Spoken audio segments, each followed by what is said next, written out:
प्रिय साथियों,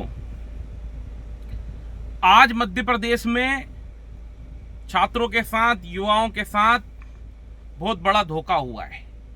जैसा कि आज मध्य प्रदेश में एमपीपीएससी आयोग के खिलाफ एमपीपीएससी वर्ष 2023 मेंस की परीक्षा का समय तिथि बढ़ाने के लिए युवा आंदोलन करने गए और आयोग के समक्ष उन्होंने मांग की कि किसी भी प्री परीक्षा के रिजल्ट के पश्चात 90 दिनों के भीतर आप हमारी मेंस की परीक्षा ले सकते हैं, चूंकि सिलेबस में भारी रूप से परिवर्तन है और इन युवाओं को उचित समय नहीं मिल पा रहा है पढ़ाई का।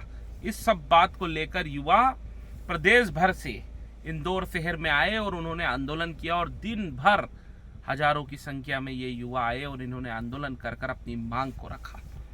लेकिन आयोग के अधिकारी मदमस्त हाथी की तरह नशे में चूर थे और उन्होंने इन युवाओं की मांगों को सुनने की बजाय, बात करने की बजाय इन युवाओं को धोखा देने का काम किया और पीछे के दरवाजे से भाग गए। आज स्थिति ऐसी है कि रात के 12 बज रहे हैं और ये युवा रात भर आयोग के बाहर धरने पर बैठे हैं। अब क्या स्थिति मध्य प्रदेश में बन रही है? कैसी सरकार मोहन यादव जी चला रहे हैं, जिस सरकार में युवाओं की अनदेखी की जा रही है।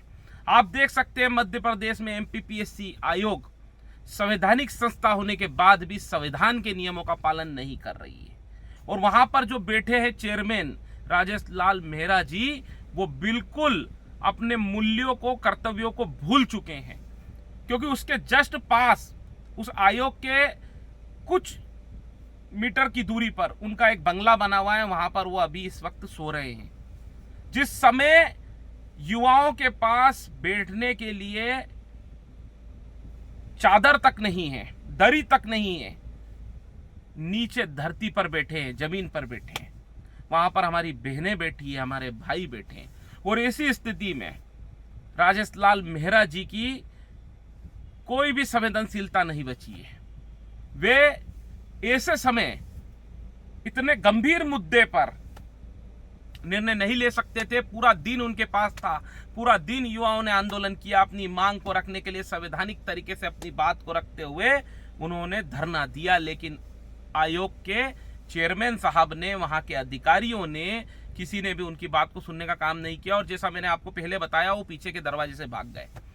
अब हमारे सारे युवा जो वहां पर बैठे हैं और संघर्ष कर रहे हैं, मैं उन सभी युवाओं से अनुरोध करता हूं, जैसा कि पूर्व में भी मुझसे युवाओं ने अनुरोध किया था और हम लोगों ने आंदोलन किया था। मुझे याद है कि हम लोगों ने वर्ष 2019, 20, 21 के रिजल्ट की मांग को लेकर एमपीपीएससी आयोग से एक लिखित में भी 1 महीने का आदेश लिया था और उसके बाद फिर रिजल्ट जैसे तैसे जारी होने लगे। कुछ उसी 1 महीने के भीतर रिजल्ट आए, उसके बाद कुछ एक रिजल्ट थोड़ी लेट आए, लेकिन सारे रिजल्ट आए।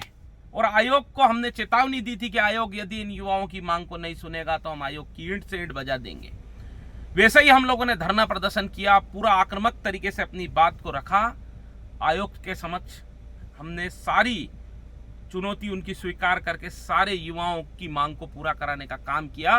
तो मैं सारे युवाओं से अनुरोध करता हूं कि यदि कोई भी समस्या का सामना आपको इस प्रकार से करना पड़ रहा है, आपके भाई की जहां भी जरूरत हो, आप मुझे बुलाइए।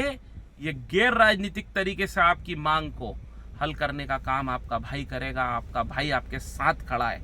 मैं अभी भी आपसे मिलने आया था, आगे भी आपसे मिलने आऊँगा। यदि आप मुझे बैठने का कहेंगे, मैं आपके साथ बैठूंगा, आपकी मांगों के लिए आखिरी सांस तक लड़ूंगा। मैं सारे युवाओं से अनुरोध करता हूं कि आप अपने आप को अकेला ना समझें और मैं आपकी मांग को पूरा कराऊंगा। और मैं यही कामना करता हूं कि कल के दिन जब आप लोग पुनः आंदोलन के लिए आयोग के समक्ष तैयार रहेंगे, यदि आपको मेरी जरूरत लगेगी, मैं आपके साथ हूं, लेकिन आप जीतोगे। आप इस संघर्ष में कभी नहीं हारोगे।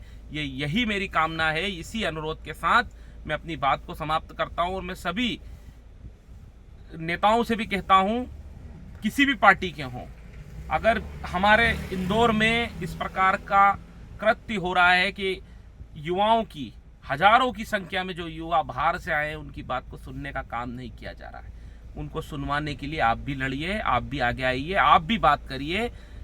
धन्यवाद। जय हिंद, जय भारत।